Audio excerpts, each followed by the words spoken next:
ಅನಾಥ ಮಕ್ಕಳೊಂದಿಗೆ ಕರ್ನಾಟಕ ಭೀಮಸೇನೆಯ ಪದಾಧಿಕಾರಿಗಳು ಕೇಕ್ ಕತ್ತರಿಸಿ ಮಕ್ಕಳಿಗೆ ಕೇಕ್ ತಿನ್ನಿಸಿ ಊಟ ಬಡಿಸಿ ಸಂಭ್ರಮಾಚರಣೆ ಮಾಡಿದ್ದಾರೆ.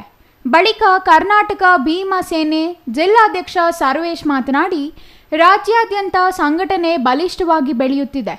ಏಕಕಾಲದಲ್ಲಿ ಕಾರ್ಯಕ್ರಮ ನಡೆಸಲು 2ನೇ ವರ್ಷದ ಸಂಭ್ರಮಾಚರಣೆಯನ್ನು ಅನಾಥ ಮಕ್ಕಳಿಗೆ 1 ದಿನದ ಅನ್ನದಾನ ಮಾಡಲು ತೀರ್ಮಾನ ಮಾಡಲಾಗಿತ್ತು. ಇಂದು ಮಕ್ಕಳಿಗೆ ಅನ್ನದಾನ ಮಾಡಿದ್ದೇವೆ ಎಂದರು. ಬಂಧುಗಳೇ, ಇಂದು ನಮ್ಮ ಮೈಸೂರು ಜಿಲ್ಲಾ ಸಮಿತಿ ವತಿಯಿಂದ ಸವಿನೆನಪು ಫೌಂಡೇಶನ್ ಸೇವಾ ಸಮಿತಿ ಇವರ ಒಂದು ಮಕ್ಕಳಿಗೆ ಊಟದ ವ್ಯವಸ್ಥೆಯನ್ನು ಮಾಡಿದ್ದಾರೆ.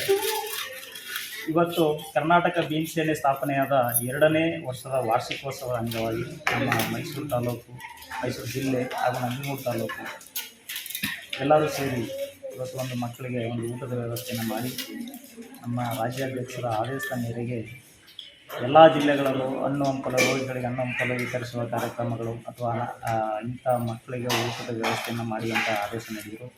ಅದರ ಪ್ರಕಾರ ಇವತ್ತು ನಮ್ಮ ಮೈಸೂರು ಜಿಲ್ಲೆಯಲ್ಲಿ ಮಕ್ಕಳಿಗೆ ಊಟದ ವ್ಯವಸ್ಥೆಯನ್ನು ಮಾಡಿದ್ದೀವಿ.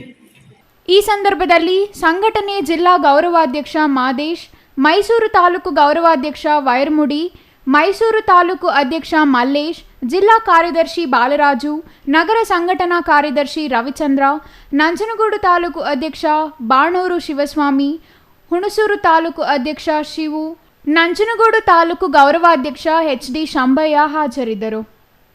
Kumar, CTV news, Nanjangud.